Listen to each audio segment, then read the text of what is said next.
Assalamualaikum warahmatullahi wabarakatuh. Bagaimana kabar sahabat semuanya hari ini?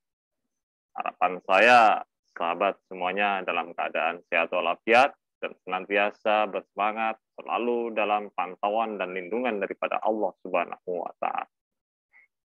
Dan mudah-mudahan diskusi sebelumnya yang kita kaji secara bersama-sama, baik itu dari sisi hakikat, dari sisi syariat, dari sisi tarekat, kemudian yang terakhir dari sisi makrifat, itu berkenan di hati sahabat semuanya.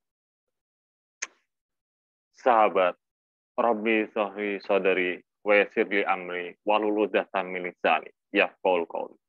Semoga Allah memudahkan dan meremajakan lisan-lisan kita untuk selalu berkata yang baik. Semoga keberkahan dari diskusi yang sudah kita lakukan secara bersama-sama itu membawa manfaat untuk semuanya. Sahabat sekalian, rasa rindu bertemu dengan sahabat sudah tidak bisa saya tahan lagi. Karena diskusi itu menuntut kita untuk lebih dalam lagi. Gali keilmuan-keilmuan yang ada pada Allah Subhanahu wa Ta'ala yang sesungguhnya sudah ada pada diri manusia. Mari kita diskusi kembali sahabat. Saya sahabat menunggu-nunggu diskusi berikutnya sebenarnya apa yang menarik untuk kita kaji. Baik sahabat, ada satu tema dalam diskusi yang saya temukan, mudah-mudahan sahabat sepakat dengan semuanya. Yakni bagaimana sebenarnya cara mencapai ataupun menggapai tasawuf tersebut. Yuk kita diskusi. Atau bila sahabat punya tema yang berbeda, silakan share di bawah ini. Ya, share. Dan harapan saya selain share juga sahabat subscribe di channel ini, karena membuat video itu tidak mudah, sahabat.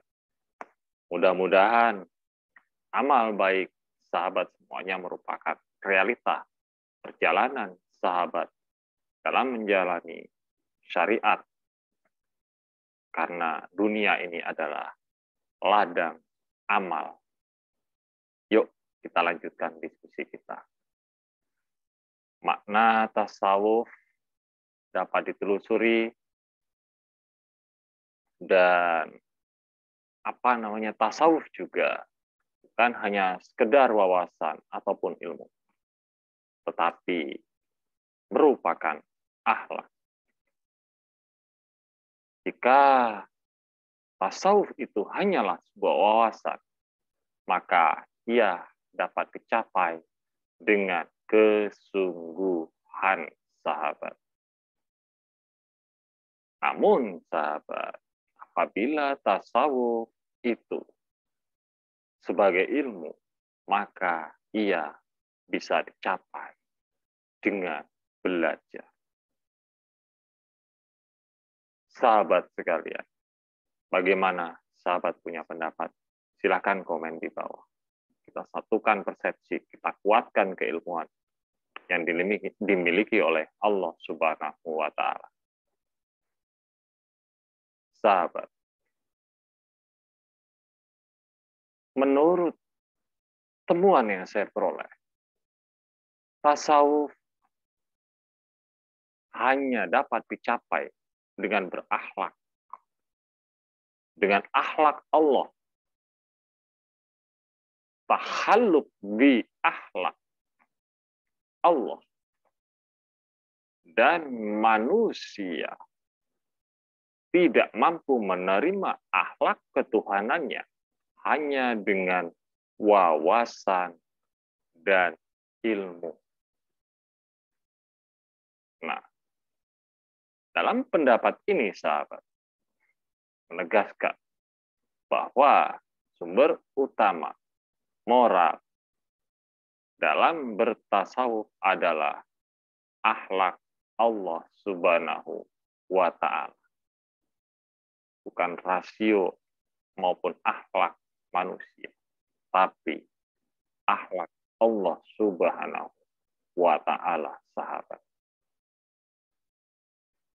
Bagian yang sangat berarti dari tasawuf adalah memperoleh hubungan langsung dengan Tuhan.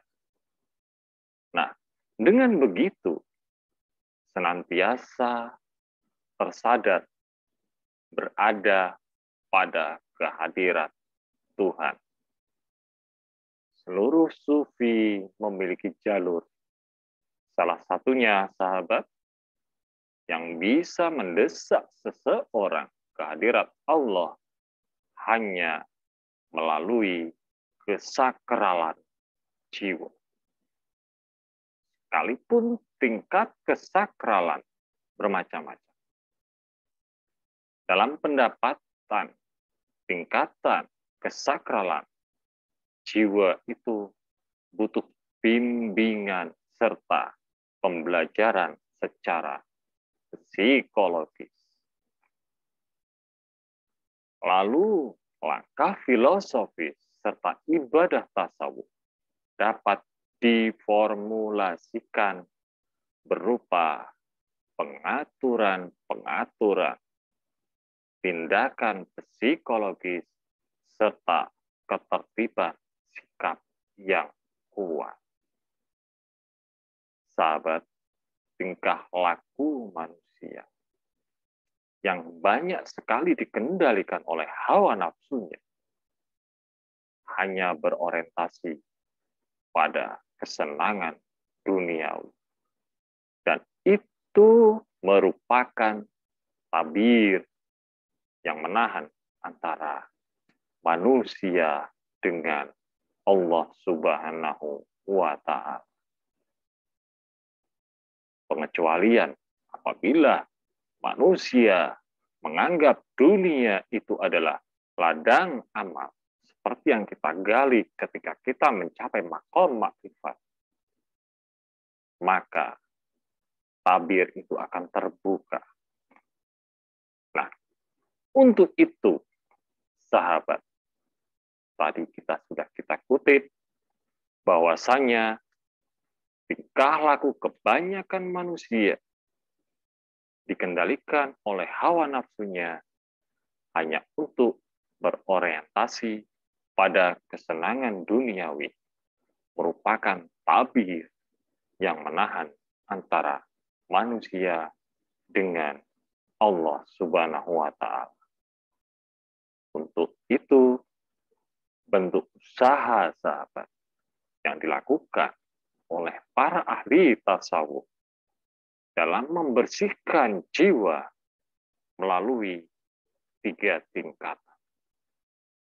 Yang pertama adalah tahalli. Yang kedua adalah tahalli. Dan yang ketiga adalah tajalli. Tahalli berarti membersihkan diri daripada sifat-sifat tercela, daripada maksiat lahir maupun batin. Maksiat lahir maupun batin, bersihkan semua. Di antara sifat tercela yang mengotori jiwa, dapat pula mengotori hati manusia.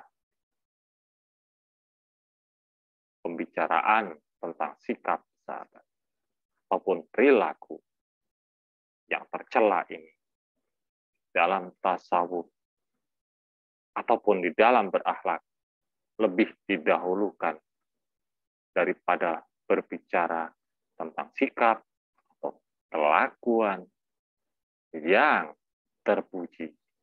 Kenapa?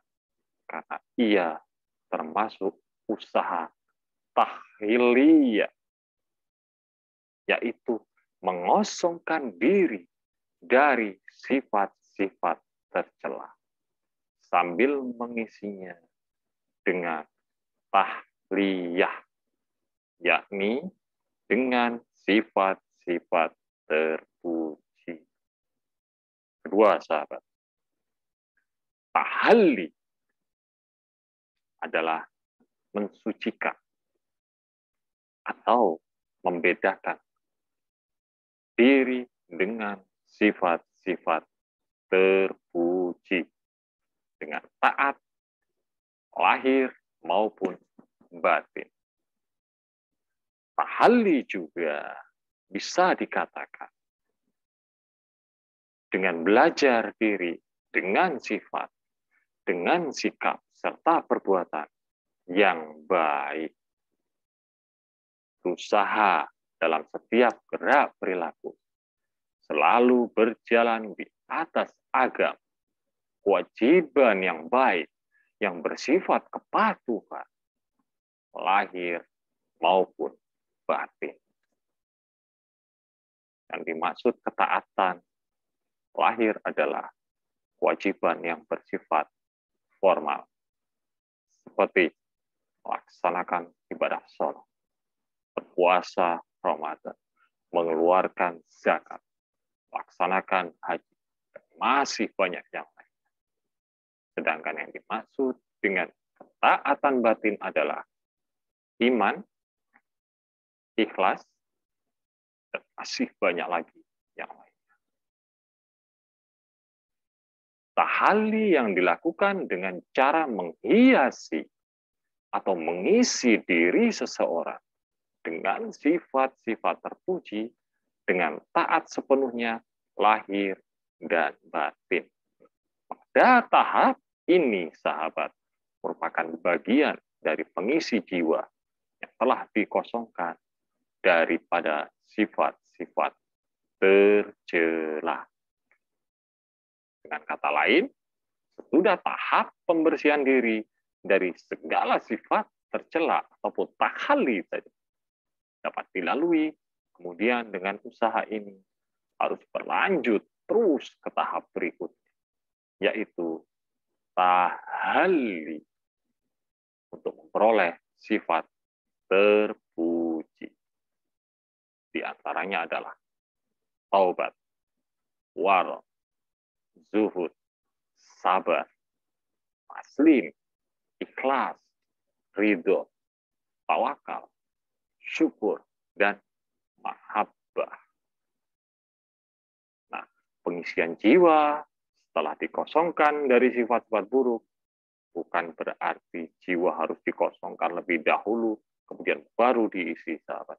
Tetapi dengan cara pada saat menghilangkan kebiasaan yang buruk, bersamaan dengan itu diisi dengan kebiasaan yang baik. Seperti sama halnya ketika kita mengobati suatu penyakit pada diri seseorang, bersamaan dengan obat yang masuk ke dalam tubuh. Untuk merehabilitasi sikap mental yang tidak baik, menurut orang sufi, tidak akan berhasil bila terapinya hanya lahiriah saja. Maka itu, pada tahap-tahap awal memasuki kehidupan tasawuf, seorang salik, seorang murid diharuskan melakukan amalan, melakukan latihan kerohanian yang cukup berat. Tujuannya adalah untuk menguasai hawa nafsu, menekannya sampai ke titik terendah, atau apabila mungkin mematikan sama sekali. Kenapa? Menurut Al-Ghazali, jiwa manusia itu dapat dilatih, dapat dikuasai, dapat diubah, dan dapat dibentuk sesuai dengan kehendak manusia itu sendiri. Dari satu latihan akan menjadi kebiasaan. Dari kebiasaan akan menghasilkan kepribadian, sahabat. Nah, selanjutnya kita akan melanjutkan diskusi kita berikutnya. Akan tetapi, ada satu hal yang sangat mendasar, sahabat. Apa itu? bagaimana kita sebagai manusia dapat diubah, dapat dilatih, dapat dikuasai, dan dibentuk sesuai dengan kehendak manusia itu sendiri. Bagaimana melaksanakan?